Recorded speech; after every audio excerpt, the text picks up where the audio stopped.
people oftentimes struggle with hiring when they ask hypothetical questions during interviews, which back in my PhD psychology days, there's literally 100 years of research that says, don't ask people hypothetical questions during interviews because, Diane, they give you hypothetical answers and it doesn't really allow you to predict how they're likely to perform. So we see that is another cause people doing these, like, how would you solve this problem? How would you handle it if there's fraud? That's right. I would hate it. Yeah. Exactly. And so that's just like bad hiring methods. So not allocating time to talent, 1, 2, using kind of outdated or hiring methods that don't really work. Those are the main disconnect reasons between talent matters, and yet I struggle with hiring and developing Let me ask you about culture, because and the diversity question is intriguing in part because I think there's a lot of rhetoric. Culture is often used as, in some ways, an excuse for people, like they didn't fit in, and it's and I didn't like the culture, a toxic culture. Let's start with the basics of this disconnect between people saying they want diversity and saying it's hard to achieve for some sort of amorphous reasons they can't quite articulate. What did you do differently? Yeah, I appreciate the question. There's a really fun and controversial assumption in your question that I think is worth putting out on the table, which is, we can kind of riff together on this. What aspects of an existing culture are good to try to perpetuate, and then what aspects of an existing culture aren't really substantive but are just these kind of old habits of hiring like-minded people, quote unquote, which should be revolutionized. So to me, skill set match important. Let's try to hire for that. And values match, sort of like, hey, we're all trying to make a difference in the world, at this company, or, this company is more just really bottom line focused.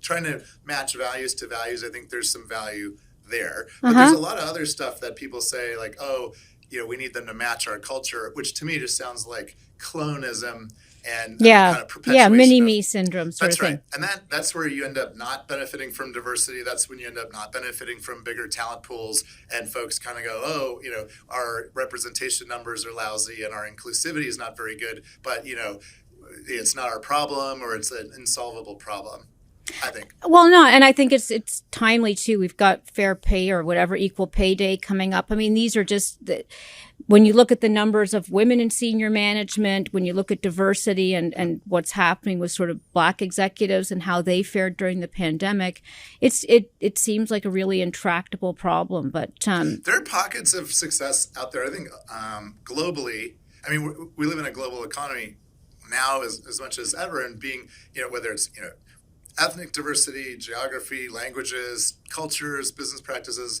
gender, that's for sure the future of work, is being able to assemble diverse teams and lead them effectively. Let me ask you about generations, and I'm not going to go through every pocket of trouble that sort of falls onto my desk, and we have a solution for this, but there is a lot of discussion about Gen Z, millennials. Are we over hyping the differences? What have you found in terms of shifts? I think we're overhyping the differences because, I mean, I'm straight up Gen X. I'm Gen X. 50, yeah, right? Yeah. The things that are important to us, I think in our generation, Diane, we just thought were too hard to achieve at work, a real sense of purpose that Gen... Yeah, we're disaffected, right? Gen Z, Gen Y. Okay, right? Boomers. That's right. We kind of go, you can't really get that at work. Whereas the younger folks demand it, right? And it's around meaning. So I don't want to show up and do a job that doesn't matter or that doesn't have sort of a net positive impact on the world, right? Yeah. So that's a good thing.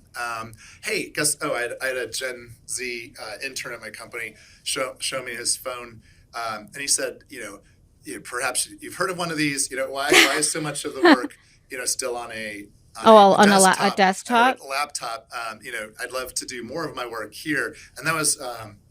Khalil Green was the first Black student body president of Yale. He was he told you that? Firm. Yeah, and I'm like, I can't disagree, right? What it is basically, right, we can and should be more aggressive as business leaders to adopt the best technologies to make work truly anywhere, anytime, anyhow, that kind of thing. But the younger generations, right, they're not as attached to the keyboard as we are in the. So not that much difference. I don't think there's much difference, and I think I have not seen, and I think there's a lot of bashing younger workers. Oh, they don't want to come in the office. They don't want to do the almost work. 'twas ever thus, right? Right. We were bashed at one point. I Right. feel like I'm getting a little weepy here, and maybe it's could be any number of reasons, and it's certainly not because of the generations. Love the generate. Like, I've got my own Gen Z kids, but let me ask you about the trends again that you're seeing. Chat GPT, and there's a lot of concern about the impact of AI. Are you seeing that with people hiring you?